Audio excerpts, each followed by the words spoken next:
দর্শক, পরিস্থিতি কিন্তু একেবারেই ভালো না। যেটি শঙ্কা করা হচ্ছিল যে এমন কিছু কিছু ঘটনা ঘটবে, এর ফলে নির্বাচন স্বাভাবিকভাবে হবে না, শান্তিপূর্ণ হবে না, সুষ্ঠু হবে না, নির্বাচন বানচাল হয়ে যেতে পারে, এমন ভয়ঙ্কর কিছু ঘটনা ঘটবে। এখন তো তাই আলামত। কিলিং মিশন মাঠে নেমে পড়েছে, ওসমান হাদিকে গুলি করেছে আজকে বিজয়নগরে।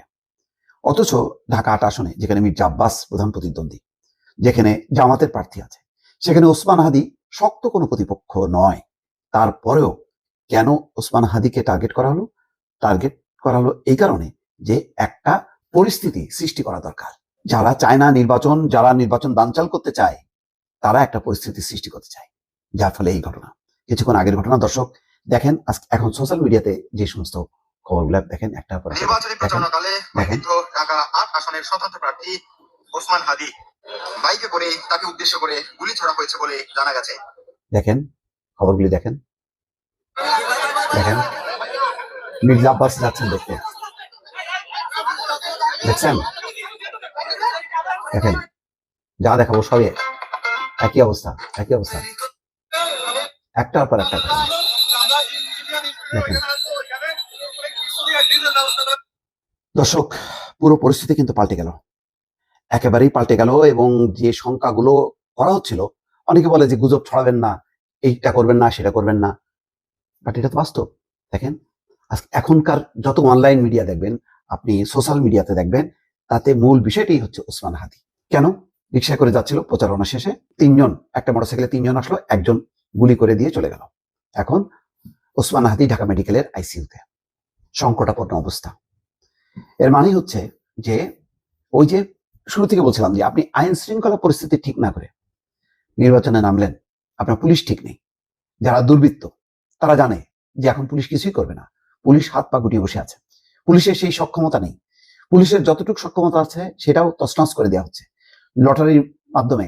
এই যে বদলি বদলি, একজন 1 মাস 2 মাস 3 দিন 4 দিন 5 দিন, সকালে অর্ডার হচ্ছে একটা, বিকেল বেলায় আবার চেঞ্জ, এই করতে করতে তছনছ করা হয়ে গেছে।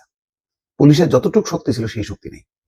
এখন বলবেন সেনাবাহিনী তো আছে, তো এই থানা টু থানা, রোড টু রোড, এলাকায় এলাকায় যে নেটওয়ার্ক পুলিশের আছে, যে সক্ষমতা পুলিশের আছে, সেনাবাহিনী আছে। সেনাবাহিনী কল করলে আসবে, ডাকলে আসবে। পুলিশ যখন পারছে না তখন কল করে, ভাই আসেন, তখন তারা দৌড়ে যায়। কি করবে তখন? আর সন্ত্রাসীদের হাতে হাতে অস্ত্র, কোনো অভিযান নাই, কোনো, আমি বারবার বলছি যে এখন আগে রাজনৈতিকভাবে কি বলে operation clean heart, cross fire, বন্দুক যুদ্ধ এগুলি ব্যবহার হতো। এখন তো তা না, এখন তো ব্যবহার হবে সন্ত্রাসীদের বিরুদ্ধে, যারা সন্ত্রাস করতেছে। ওই যে দেখেন চট্টগ্রামে নির্বাচনী প্রচারণায় এরশাদ উল্লাহ ইয়েতে যাকে মারলো সেও সন্ত্রাসী, যে গুলি করলো সেও সন্ত্রাসী। তাহলে এটা তো সন্ত্রাসীদের একটা অভয়ারণ্য সারা দেশ জুড়ে। এই সন্ত্রাসীদের বিরুদ্ধে অভিযান চালাইতে, তাদেরকে একেবারে স্পটে নির্মূল করতে কে বাধা দিছে? কে বলছে এটা করা যাবে না? বলছে কেউ? বলেনি। কিন্তু নিশ্চুপ হয়ে আছে, কারণ কেউ ঝুঁকি নিচ্ছে না। পুলিশ 5ই আগস্ট তার পরবর্তী ঘটনায় এত আতঙ্কিত, তারা মনে করে একটা আমি অপারেশন চালাবো, পাল্টা অপারেশন তো আমার বিরুদ্ধে চলবে, আমাকে কে বাঁচাবে, কে ঠেকাবে? আমি তো এমনিতেই দোষর, তো আমি চুপ করে থাকি। এই হলো পরিস্থিতি দর্শক। আপনি এখন নির্বাচনের কেবল শিডিউল কালকে ঘোষণা করা হয়েছে, তাই না? এখন শুরু হলো, কিন্তু এটা আপনি কেমনে ঠেকাবেন? কিভাবে ঠেকাবেন? কাজের মেয়ে মা মেয়েকে হত্যা করে চলে যায়, তাকেই ধরতে লাগে 2 দিন আপনার, আর আপনি এদেরকে কিভাবে পারবেন? এরা তো খুব প্রশিক্ষিত।